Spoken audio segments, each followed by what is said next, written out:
Dear friends और dear students, मैं हूं व्रत कुमार और हमेशा की तरह महत्वपूर्ण क्लास को लेकर आपके सामने हाजिर हूं। हर इंपोर्टेंट क्लास के लिए हर बार आपसे मिलता रहूंगा इसी तरह से। तो आज का जो वीडियो है वो बहुत ही खास है। क्यों? क्योंकि जैसे ही आपको पता होगा 12th बोर्ड के एग्जाम है, हाफ ईयरली है और बाद में फाइनल एग्जाम बोर्ड एग्जाम भी होगा।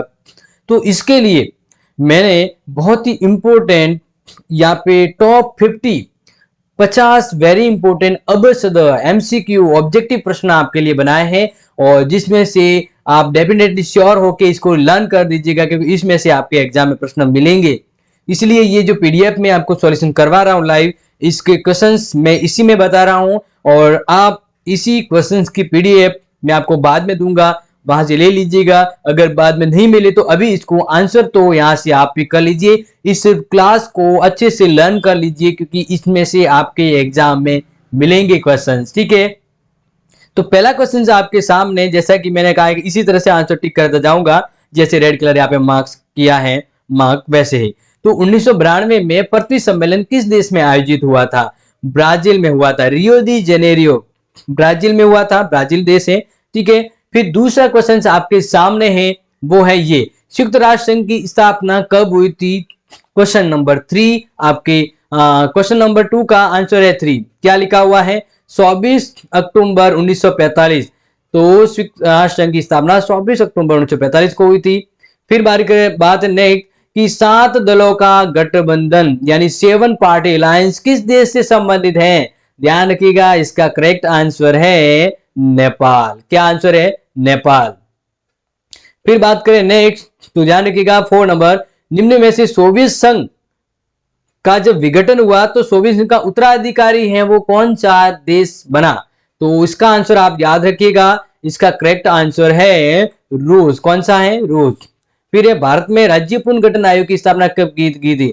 राज्यों भाषा के आधार पर राज्यों के पुनर्गठन की मांग को ध्यान में रखते हुए पुनर्गठन आयोग की स्थापना की गई थी 1953 के अंतर्गत। ठीक है, फिर बारी है कि इंदिरा अपने गरीबी हटाओ का नारा किसने दिया था? कौन से प्रधानमंत्री थे? तो प्रधानमंत्री इंदिरा गांधी जी के द्वारा गरीबी हटाओ का नारा दिया था। क्वेश्चन होगा इसका राइट आंसर 3। फिर 18वां गुट निरपेक्ष सम्मेलन कहाँ हुआ था? तो क्वेश्चन का आंसर है अजरबैजान, अफगानिस्तान। याद रखिएगा। नेक्स्ट क्वेश्चन का आंसर, तीसरी दुनिया से क्या अभिप्राय? तो तीसरी दुनिया यानी फर्स्ट दुनिया की बात करें तो अमेरिका, दूसरी दुनिया के देश यानी सोवियत संघ के का जो गुट थे वो माने जाते थे, और तीसरी दुनिया के देश थे जो विकासशील देश है। क्या है? विकासशील देश, यानी इसका करेक्ट आंसर होगा 2। ठीक है, यह ध्यान रखिएगा।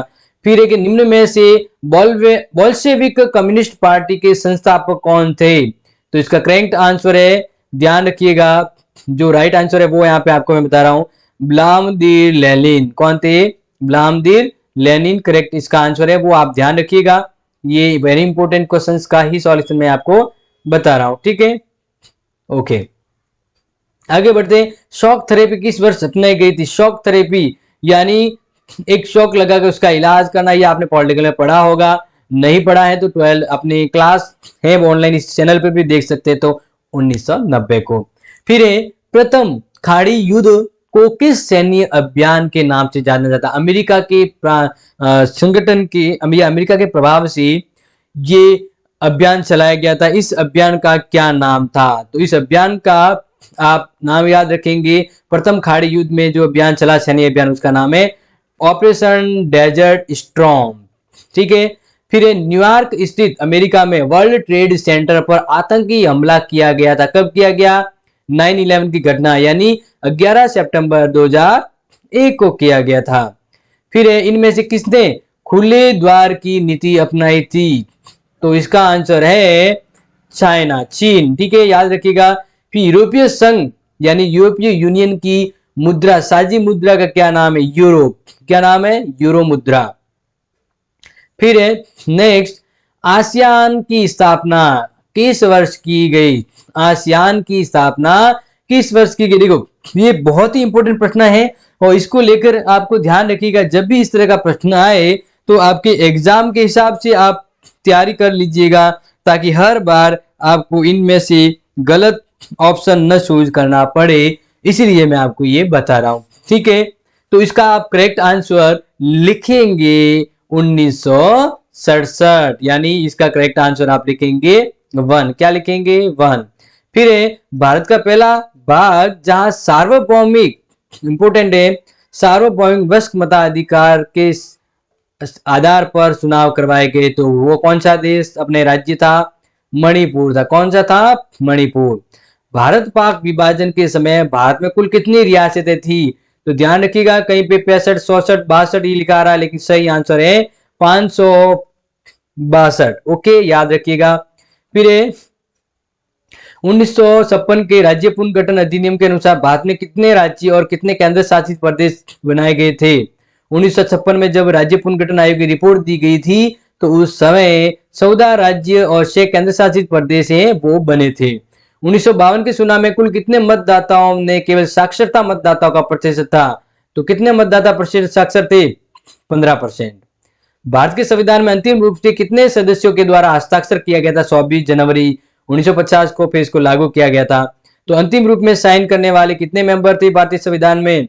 284, 284 सदस्य शामिल थे। ठीक है, आगे बात करते हैं कि दूसरी पंचवर्षीय योजना की प्राथमिकता का क्या विषय था? यानी भारत में पंचवर्षीय योजना चलाई, तो दूसरी पंचवर्षीय योजना में किस पर जोर दिया गया था? तो करेक्ट आंसर है उद्योग। क्या है? उद्योग, क्योंकि पहली पंचवर्षीय में तो कृषि पर, दूसरे में उद्योग पर। स्वतंत्रता के पश्चात भारत में किस आर्थिक मॉडल को अपनाया गया था? पूंजीवादी मॉडल, मिश्रित मॉडल, समाजवादी मॉडल? तो करेक्ट आंसर याद रखिएगा, मिश्रित मॉडल। आगे है नेक्स्ट, साप्टा का संबंध है ASEAN, SAARC, UNESCO, OPEC. ASEAN यानी ये एक संगठन है, उन संगठन में देश जो शामिल है उसके मध्य मुक्त व्यापार होता है, साप्टा, ठीक है ना, फ्री ट्रेड। तो ये किसका संगठन है? ये सार्क का संगठन है। फिर दक्षिणी एशिया के देशों में सबसे पहले किस देश ने अपनी अर्थव्यवस्था का उदारीकरण किया था? बहुत इंपॉर्टेंट प्रश्न है। अपनी दक्षिणी एशिया के अंतर्गत जो सबसे पहले उदारीकरण करने वाला देश है श्रीलंका। विश्व व्यापार संगठन की स्थापना कब हुई थी? तो ये यहाँ पे थोड़ा मिस प्रिंट है, ध्यान रखिएगा। इसका आंसर है 1995। संयुक्त राष्ट्र संघ, ये इसका जो अंग है विश्व व्यापार संगठन, इसकी स्थापना हुई थी 1995 को।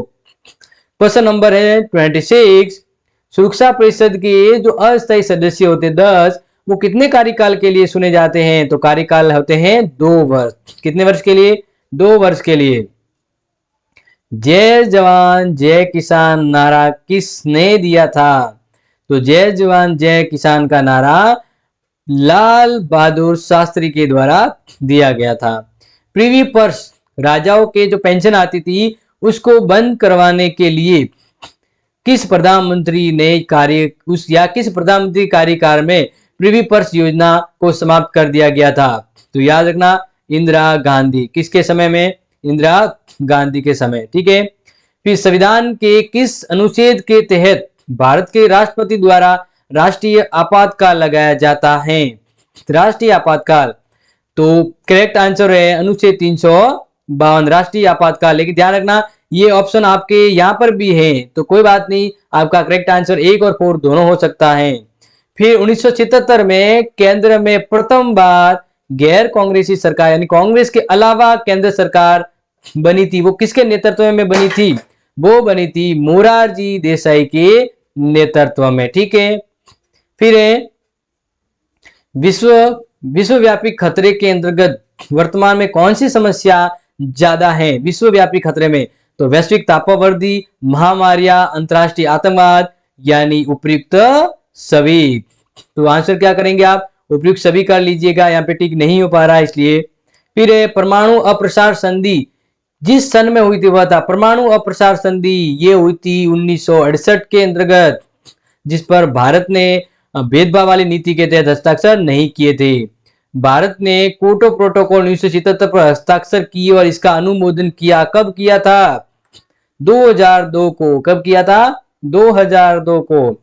फिर नेक्स्ट क्वेश्चन है आपके सामने, अवर कॉमन फ्यूचर की शीर्षक के अनुसार उत्तरी गोलार्ध के देशों की चिंता का मुख्य विषय क्या है? तो चिंता का मुख्य विषय आपके सामने है वैश्विक तापवृद्धि। क्या है? वैश्विक तापवृद्धि। लिमिट्स टू ग्रोथ नामक पुस्तक किसने प्रकाशित की? तो ध्यान रखना, ये पुस्तक प्रकाशित की थी, यहाँ पे वेरी इंपॉर्टेंट है, एजेंडा 21। हरित क्रांति की नीति के तहत किन राज्यों के किसानों को सबसे ज्यादा फायदा हुआ था? तो ध्यान रखना, इसका करेक्ट आंसर होगा हरियाणा, पंजाब और यूपी के किसानों को सबसे ज्यादा फायदा हुआ था हरित क्रांति के द्वारा। फिर बारी है, सूचना के अधिकार का आंदोलन किस सन में प्रारंभ किया गया? सूचना का अधिकार आंदोलन लागू 2005 हुआ था, लेकिन इसके लिए आंदोलन कब शुरू हुआ था? इसके लिए ध्यान रखिएगा, टिक नहीं हो रहा है, आंदोलन शुरुआत हुआ था 1990 को। कब? 1990 को। फिर गोलपीट कविता में अंधेरे की पद यात्रा का प्रयोग किन के लिए किया गया है? क्रांतिकारियों के लिए। किन के लिए किया गया है? क्रांतिकारियों के लिए।